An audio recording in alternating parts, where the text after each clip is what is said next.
ചിത്രപതംഗം. അഭിനേതാക്കൾക്ക് ചലച്ചിത്രത്തിൻ്റെ രീതിശാസ്ത്രം ഗ്രഹിക്കാനുള്ള കഴിവ് കൂടുതലാണ്. ചലച്ചിത്രത്തിന് ആവശ്യമുള്ള ഘടകങ്ങൾ കൂട്ടിച്ചേർക്കുമ്പോൾ അതാദ്യം തിരിച്ചറിയുന്നത് ഒരു നടനാണ്. പ്രിയ ശ്രോതാക്കളെ, ഇന്ന് ചിത്രപതംഗത്തിലെ അതിഥി സംവിധായകനും അഭിനേതാവുമായ രമേശ് പിഷാരടി. അദ്ദേഹം പങ്കെടുക്കുന്ന പരിപാടിയുടെ അവസാന ഭാഗം ഇപ്പോൾ കേൾക്കാം. ഞാൻ ആഗ്രഹിച്ചത് വളരെ കുറച്ചാണ്. അന്നൊക്കെ നമ്മളെ ചെറുതായിരിക്കുമ്പോൾ പറഞ്ഞു പഠിപ്പിച്ചത് അർഹിക്കാത്തത് ആഗ്രഹിക്കരുതെന്നാണ്. പിന്നീടാണ് കരിയർ ഗൈഡൻസുകാരൊക്കെ വന്നിട്ട് നിങ്ങൾ കുന്നോളം ആഗ്രഹിച്ചാലേ കുന്നുകുരോളം കിട്ടുള്ളൂ എന്നുള്ള തിയറി വന്നത്. അപ്പം ഈ അർഹിക്കാത്തത് ആഗ്രഹിക്കരുത് എന്ന് കേട്ട് വളർന്ന എനിക്ക് സിനിമയും ടെലിവിഷനും ഒക്കെ എനിക്ക് അർഹിക്കാത്തതാണ്, അതൊക്കെ വലിയ ഏതോ കാര്യമാണ്, നമ്മളവിടെയൊന്നും അങ്ങനെ ഒരു സാധനം എനിക്കുണ്ടായിരുന്നു, നമ്മളതിൻ്റെ പുറകെ പോരെന്നുള്ള. അതുകൊണ്ട് തന്നെ ഞാൻ ഇപ്പോൾ എത്തുന്ന അവസ്ഥകളിൽ ഞാൻ വളരെ സന്തുഷ്ടനാണ്. പിന്നെ സുരാജേട്ടൻ്റെ ഈ കാര്യം പോലും ഇതൊക്കെ അദ്ദേഹം ആഗ്രഹിച്ചിരുന്നതാണോ അതോ കറക്റ്റായിട്ട് വന്ന് സംഭവിച്ച് നന്നായതാണോ, നന്നായപ്പോഴാണ് എനിക്കിത് പണ്ടിങ്ങനെ ഒരു ആഗ്രഹം ഉണ്ടായിരുന്നു നമ്മൾ തിരിച്ചറിഞ്ഞതാണോ എന്നൊന്നും നമുക്കറിയില്ല. ഇതിനെല്ലാം ഒരു മാജിക് ഉണ്ട് ഇതിനകത്ത്, എവിടെയോ കറക്റ്റായിട്ട് ചെയ്യാനും നന്നാവാനും ഒക്കെ ഉള്ളത്. അത് വന്നു വിടുമ്പോൾ അങ്ങനെ പോകാനേ പറ്റുള്ളൂ. ഇതിനെപ്പറ്റി അതായത് നമുക്ക് ഒരുപാട് പ്ലാൻ ചെയ്യാൻ പറ്റാത്ത സാധനമാണ് ഭാവി എന്ന് പറയുന്നത്. അതിനെക്കുറിച്ച് ഒരുപാട് പ്ലാൻ ചെയ്ത് വയ്ക്കുന്നത് നമ്മൾക്ക് വലിയ നിരാശകൾക്ക് വഴിതെളിക്കും. ഈ പഞ്ചവർണ്ണ തത്തയിൽ ജയറാമേട്ടൻ പറയുന്നൊരു ഡയലോഗുണ്ട്, ആഗ്രഹങ്ങളല്ല ദുഃഖത്തിന് കാരണം, നടക്കാതെ പോകുന്ന ആഗ്രഹങ്ങളാണ്. ആഗ്രഹങ്ങളില്ലെങ്കിൽ മനുഷ്യൻ ഇന്ന് കാണുന്ന ഒരവസ്ഥയിൽ എത്തൂല, എല്ലാം കണ്ടുപിടിക്കും. പക്ഷേ നടക്കാതെ പോകുന്ന ആഗ്രഹങ്ങളാണ് ദുഃഖത്തിന് കാരണം. അപ്പം നടക്കാവുന്ന ആഗ്രഹങ്ങളിലോട്ട് ഞാൻ എപ്പോഴും ഇതിനെ ചെറുതാക്കുന്നുണ്ട് എൻ്റെ ഹാപ്പിനെസ്സിന് വേണ്ടിയിട്ട്.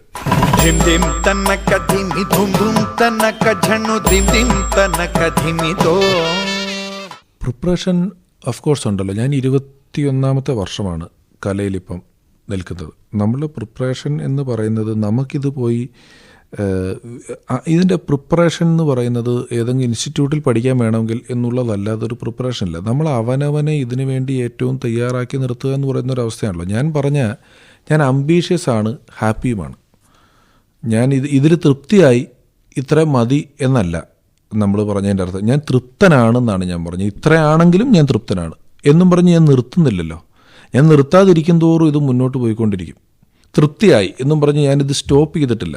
ഞാൻ തൃപ്തിയായാലും ഇതേ തൃപ്തി വെച്ചുകൊണ്ട് തന്നെ സന്തോഷത്തോടു കൂടി ഞാൻ മുന്നോട്ട് പോകുന്നുണ്ട്. അപ്പം നമ്മൾ ഒരിടത്ത് ചെന്ന് പ്രാർത്ഥിക്കുമ്പോൾ, ഒരു ദൈവത്തിനോട് ചെന്ന് നമ്മൾ പ്രാർത്ഥിക്കുന്ന, ദൈവം വിശ്വസിക്കുന്ന ഒരാളാണെങ്കിൽ ദൈവത്തോട് പ്രാർത്ഥിക്കുമ്പം എനിക്ക് ഇനിയും തരണേ എന്ന് നമ്മൾ പോയി പ്രാർത്ഥിച്ചാൽ ചിലപ്പോൾ ദൈവം ചീത്ത വിളിക്കുന്നതാണ് എനിക്ക് തോന്നുന്നത്. കാരണം നമ്മൾ ലിമിറ്റ് നീക്കി വയ്ക്കുക. ഞാൻ ദൈവത്തിനോട് എനിക്കൊരു ഓഡിയോ കാസറ്റിൽ പങ്കെടുക്കാൻ പറ്റിയിരുന്നെങ്കിൽ അത് പറ്റിച്ചുവിടണം, അത് കിട്ടിവിടണം. ഞാൻ ചെന്നിട്ട് എനിക്ക് ടി വിയിലൊരു അവസരം തരണേ, ടി വി കിട്ടും, എനിക്കൊരു സിനിമയിലൊരു അവസരം തരണേ, ഞാൻ ദൈവത്തിനും മടുക്കും. അപ്പം നമ്മൾ ഹാർഡ് വർക്ക് ചെയ്യുന്നുണ്ട്, നല്ലോണം ഹാർഡ് വർക്ക് ചെയ്യുന്നുണ്ട്. നിങ്ങൾ പറഞ്ഞ പോലെ തന്നെ ഓരോ സ്റ്റേജ് ഷോകൾക്കും, ഓരോ സിനിമയ്ക്കും, ഓരോ ടി വി പരിപാടിക്കും, ഓരോ കാര്യങ്ങൾക്കും നമ്മുടെ സമയവും അധ്വാനിക്കുന്നത് കൊണ്ട് തന്നെ ഇത് നിർത്തപ്പെട്ടിട്ടില്ല, ഇത് മുന്നോട്ട് പോയിക്കൊണ്ടിരിക്കും.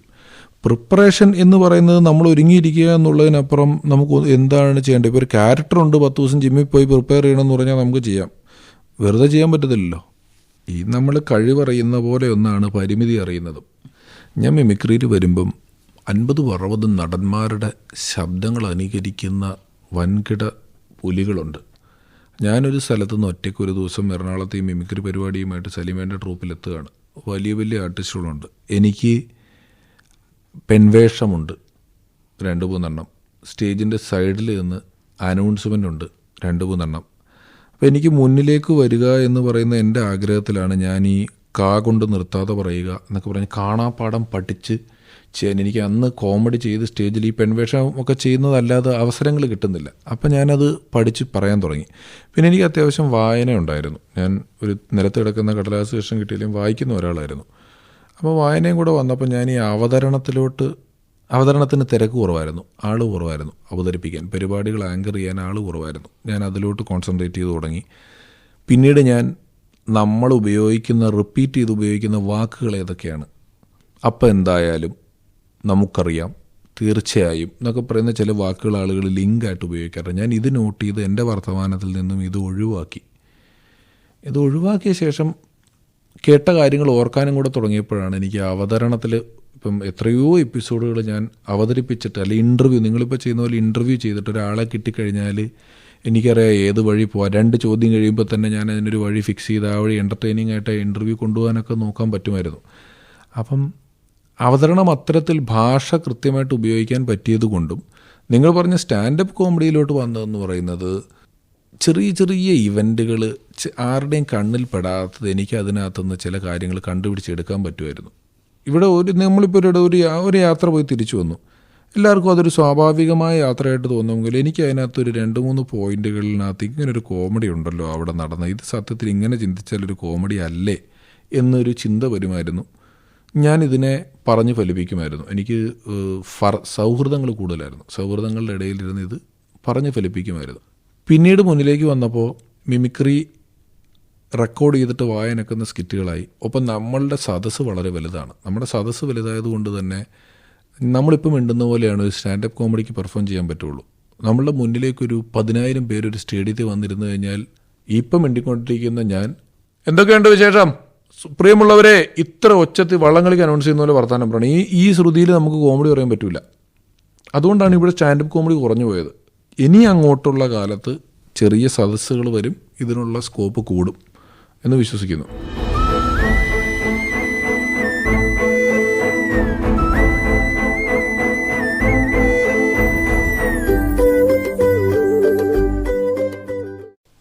ഞാൻ RLV കോളേജിൽ പാട്ട് പഠിക്കുന്ന കുറച്ച് കുട്ടികളും ഗാനമേളക്കാരുമായിട്ടായിരുന്നു എൻ്റെ കൂട്ട്. കാരണം ഞാൻ 1 മാൻ ഷോ ചെയ്യുമായിരുന്നു. അപ്പോൾ ഒരു പർട്ടിക്കുലർ കാലം കഴിഞ്ഞപ്പോൾ മിമിക്സ് പരേഡിനേക്കാൾ ഗാനമേളയുടെ ഇൻ്റർവെല്ലിനാണ് ഞാൻ 1 മാൻ ഷോ കാണിച്ചുകൊണ്ടിരുന്നത്. അപ്പോൾ എന്നോട്, ഞാൻ ഈ കാഞ്ഞൂർ പള്ളിയിലാണെന്ന് തോന്നുന്നു, അവിടെയൊക്കെ പോയി എൻ്റെ 1 മാൻ ഷോ കഴിഞ്ഞിട്ട് എന്നോട് അവിടെ ഒരാൾ പറഞ്ഞിട്ടുണ്ട്, ഒരു 10 വർഷം 15 വർഷം മുമ്പ് മണിച്ചേട്ടൻ്റെ 1 മാൻ ഷോ ഇവിടെ 20 വർഷം മുമ്പ് കഴിഞ്ഞിട്ട് ഒരാൾ വന്ന് ഇവിടെ 1 മാൻ ഷോ വിജയിച്ചു പോണത് നിങ്ങളാന്ന് എന്നോട് പറഞ്ഞിട്ടുണ്ട്. അപ്പോൾ 1 മാൻ ഷോ ഉണ്ടായിരുന്നത് കൊണ്ട് പാട്ടുകാരുമായിട്ടായിരുന്നു എനിക്ക് സഹവാസം.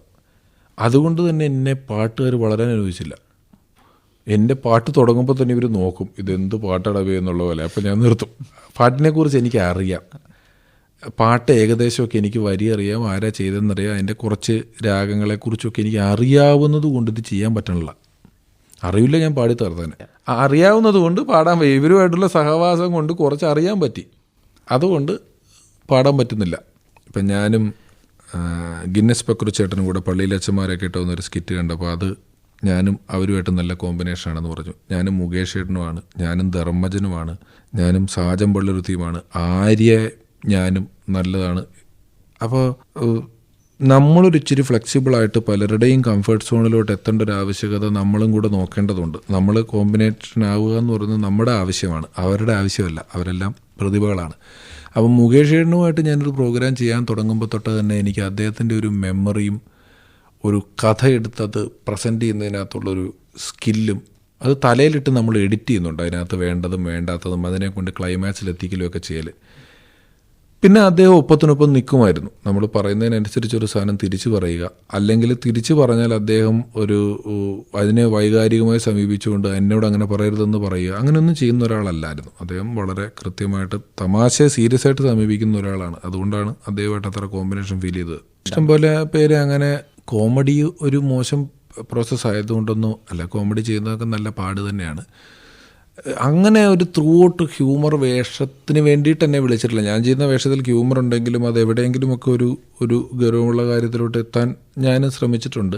പിന്നെ ത്രൂ ഔട്ട് കോമഡി ആകുമ്പോൾ ഞാൻ മാധ്യമം മാറി എന്നുള്ളതല്ലാതെ ഞാൻ ഇപ്പുറത്ത് ചെയ്ത് തന്നെയാണ് അപ്പുറത്തേക്കും. അപ്പോൾ അപ്പുറത്ത് കഥയുമായിട്ട് ബന്ധമുള്ള സാധനങ്ങൾ വന്നിട്ടുണ്ടെങ്കിൽ ചെയ്തിട്ടുമുണ്ട്. പിന്നെ അതിനും അവിടെ ഇഷ്ടം പോലെ ആളുണ്ട്, തിരക്കുണ്ട്. ഇടയ്ക്ക് അങ്ങനെ വരുള്ളൂ, വന്നാൽ ചെയ്യാറുണ്ട്. പിന്നെ നാദൃഷക്കായിരുന്നു, അപ്പം അതിൻ്റെ ഒരു സൗകര്യം ഉണ്ടായിരുന്നു. ഈ കൈക്കൂലിയൊക്കെ തെറ്റല്ലേ ഏട്ടാന്ന് അപ്പം പറഞ്ഞതാണ്.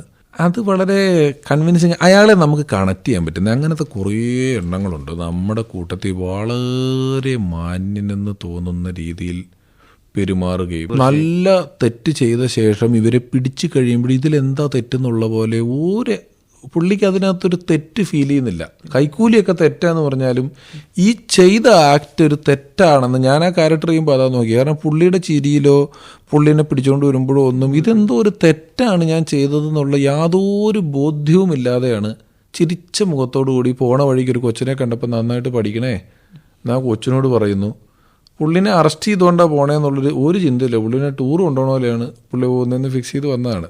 അങ്ങനെ കുറേ പേരുണ്ട് നാട്ടിൽ. അങ്ങനത്തെ ആഗ്രഹങ്ങളൊക്കെ നമുക്കുണ്ട്. കാരണം ഈ ആളുകൾ കൂടി സമൂഹം ഉണ്ടാകുകയല്ല ചെയ്യുന്നത്.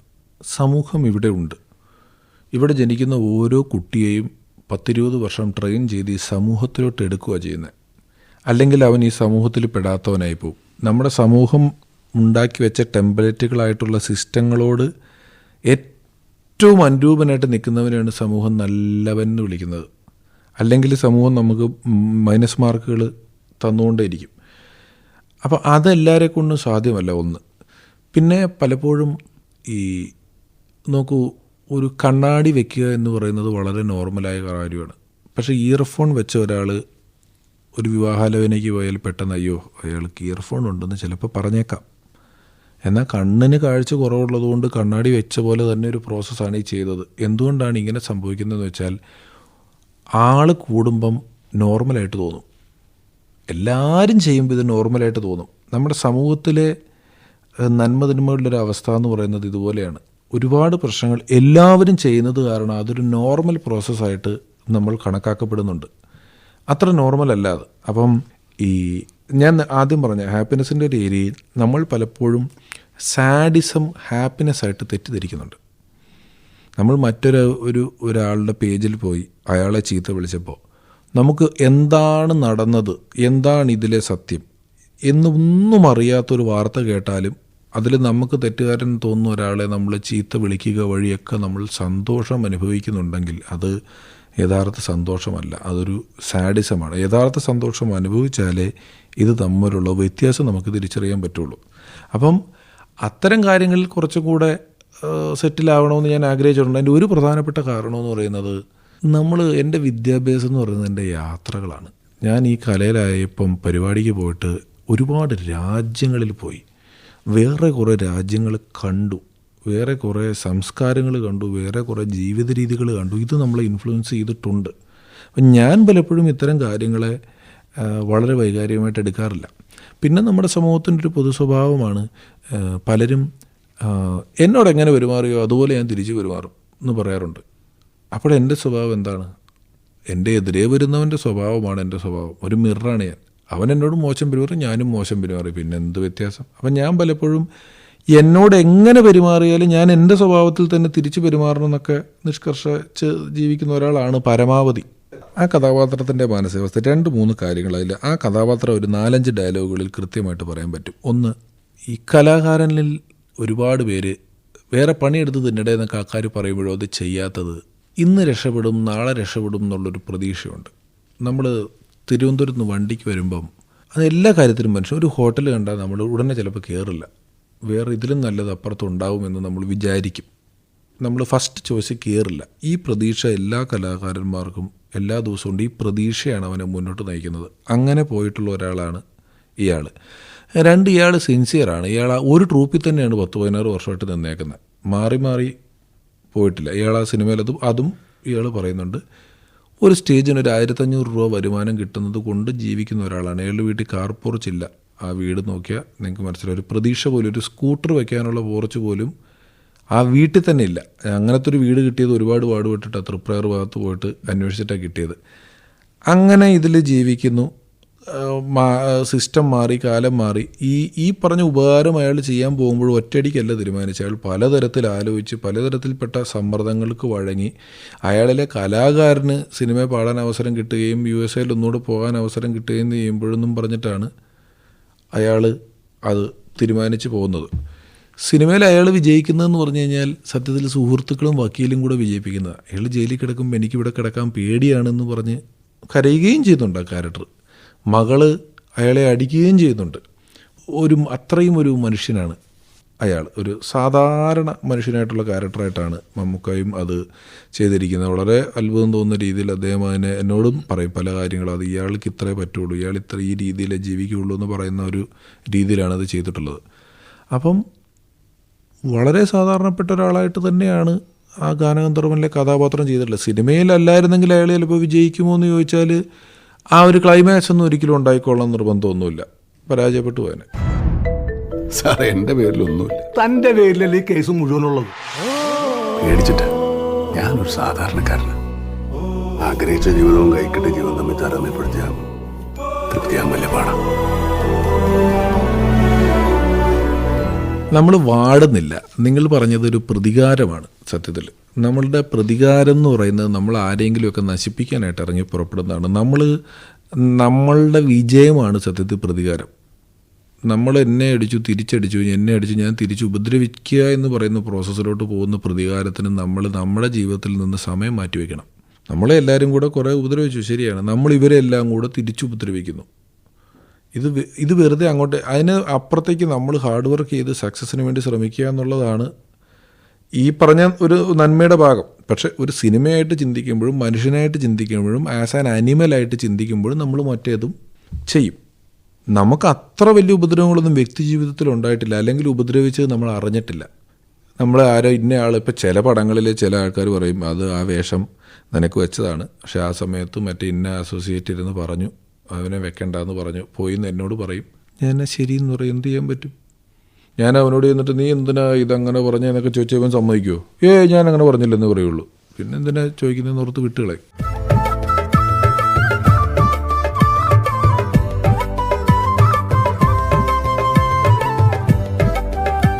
അച്ഛൻ എയർഫോഴ്സിലായിരുന്നു. അപ്പോൾ അച്ഛന് ചില ആ സമയത്തുള്ള വടക്കേ ഇന്ത്യയിലുള്ള ചില ഹിന്ദി പാട്ടുകളൊക്കെ അങ്ങനെ ഇരിക്കുന്ന സമയത്ത് കുണ്ടർലാൽ സൈഗിൾ എന്നൊക്കെ പറഞ്ഞ ചില ഹിന്ദിക്കാരൻ്റെ പാട്ടൊക്കെ പാടുന്നത് കേട്ടിട്ടുണ്ട്. അത്രേ ഉള്ളൂ. അല്ലാതെ ഒരു വലിയ പാട്ടിലോട്ടൊന്നും ഇവർ രണ്ടും പോയിട്ടില്ല. പിന്നെ ഞങ്ങൾ 5 മക്കളായിരുന്നു. ഞങ്ങൾ 5 മക്കളിൽ ആരും എൻട്രൻസ് എഴുതിയിട്ടില്ല. കാരണം എൻട്രൻസ് എഴുതിയാൽ ആ വഴി 5 പേരെയും പഠിപ്പിക്കുക എന്നൊക്കെ പറയുന്നത് അത്രമാത്രം പ്രാക്ടിക്കലായ കാര്യമല്ലാത്തതുകൊണ്ട് എല്ലാവരും ഡിഗ്രി വരെ പഠിക്കുക, മെറിറ്റിൽ ആർക്കൊക്കെ എന്ത് കിട്ടുമോ എന്നുള്ളൊരു പോളിസിയൊക്കെ ഞങ്ങളുടെ വീട്ടിലുണ്ടായിരുന്നു. അപ്പം ഞാനാണ് ഈ ഡിഗ്രി പ്രൈവറ്റ് ചേർന്നു. ആദ്യം മാർക്ക് ഇച്ചിരി കുറവായിരുന്നു പ്രീ ഡിഗ്രിക്ക്. എന്നിട്ട് ഞാൻ അടുത്ത അക്കാഡമിക് ഇയറിൽ എനിക്ക് മിമിക്രിക്ക് പ്രൈസ് ഉണ്ടായിരുന്നതുകൊണ്ട് വീണ്ടും കോളേജിൽ തന്നെ എടുത്ത് ചേർന്നത്. അപ്പോൾ ഇതിനോടുള്ളൊരു കൊതി കൊണ്ട് അതിൽ ചെന്ന് പെട്ടതാണ്. അല്ലാതെ സ്വന്തമായിട്ട് സമ്പാദിക്കണം എന്നുള്ളൊരു ബോധ്യമൊന്നും ഇതിൽ ചെന്നിറങ്ങുന്ന സമയത്ത് എനിക്കില്ലായിരുന്നു. മനുഷ്യ സമൂഹമൊന്നും പഠിക്കുമൊന്നുമില്ല കോവിഡ് കൊണ്ടൊന്നും. മനുഷ്യ സമൂഹം ഇതിനേക്കാളും വലിയ യുദ്ധങ്ങളും ലക്ഷക്കണക്കിന് ആളുകളുടെ കൊലപാതകങ്ങളും കൂട്ടക്കുരുതികളും ഒക്കെ ഉണ്ടായിട്ടും ഒരു മാറ്റവുമില്ലാതെ മുന്നിലേക്ക് പോകുന്ന ഒരു സംഘം തന്നെയാണ്. നമ്മൾ ഈ പണ്ടൊരു നല്ല കാലം ഉണ്ടായിരുന്നു, ഏകോദര സഹോദരങ്ങളായി എല്ലാവരും ജീവിച്ചു എന്നൊക്കെ പറയുന്നത് ഏതെങ്കിലും ഒരു കാലഘട്ടത്തിൽ എല്ലാ മനുഷ്യരും കൂടെ അങ്ങനെയൊക്കെ ജീവിച്ചിരുന്നു എന്ന് ഞാൻ വിശ്വസിക്കുന്നില്ല. ഇപ്പോൾ കൂടുതലായിട്ട് ഇതൊക്കെ റിപ്പോർട്ട് ചെയ്യപ്പെടുന്നു എന്നുള്ളതേ ഉള്ളൂ. നമ്മളിതെല്ലാം അറിയുന്നു. അല്ലെങ്കിൽ നമുക്കൊരു 100 കിലോമീറ്റർ ചുറ്റളവിലുള്ള കാര്യങ്ങളെ നമ്മൾ അറിയുള്ളായിരുന്നു. പിന്നെ കുറച്ച് അത്രയും വലിയവരൊക്കെ മരിച്ച അരമണിക്കൂറേ വാർത്തയുള്ളൂ. ഈ അരമണിക്കൂറിൽ എന്തൊക്കെ ഉൾക്കൊള്ളിക്കാൻ പറ്റുമോ ഇന്ത്യ രാജ്യത്ത് സംഭവിച്ച കാര്യങ്ങൾ, അല്ലെ 7 പേജ് വാർത്തയിൽ എന്തൊക്കെ ഉൾക്കൊള്ളിക്കാൻ പറ്റുമോ അത്രേ നമ്മൾ അറിയുന്നുണ്ടായിരുന്നുള്ളൂ. ഇപ്പോൾ അതല്ല, നമ്മൾ അതിൽ കൂടുതൽ ഡാറ്റ അറിയുന്നത് കൊണ്ടാണ് ഇത്രയും വിഷയം തോന്നുന്നത്. നോക്കൂ, നമ്മളിപ്പോൾ ഇവിടെ നിന്ന് മിണ്ടുന്നു, നിങ്ങളിവിടുന്ന് വണ്ടി എടുത്ത് പുറത്തേക്ക് ഇറങ്ങും, നമുക്ക് എറണാകുളം മുഴുവൻ റൗണ്ട് അടിച്ചിട്ട് വരും. അവിടെയൊന്നും അത്ര പ്രശ്നങ്ങളൊന്നുമില്ല. എല്ലാവരും സൗഹൃത്തുക്കളായും സൗഹൃദമായിട്ടും അയൽവക്കംകാർ തമ്മിൽ സഹകരിച്ചും സഹായിച്ചും ഭക്ഷണം പങ്കുവെച്ചും ക്രിസ്മസിന് കേക്ക് അപ്പുറത്ത് കൊടുത്തു, ഓണത്തിന് പായസം ഇപ്പുറത്ത് കൊടുത്തു, എല്ലാം അങ്ങനെ തന്നെ ജീവിക്കുന്നത്. ഇത് തുറന്നാൽ മാത്രമേ നമ്മൾ ഈ ഇത്ര പ്രശ്നമുണ്ടോ ഈ ലോകത്തിലും നമുക്ക് തോന്നുള്ളൂ.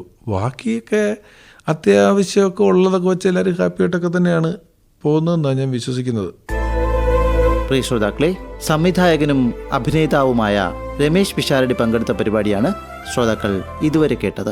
ആഖ്യാനം ലൗലി, സഹായം ലക്ഷ്മി പരശുരാമൻ, രചന ഏകോപനം നിർവഹണം NS ജയമോഹൻ.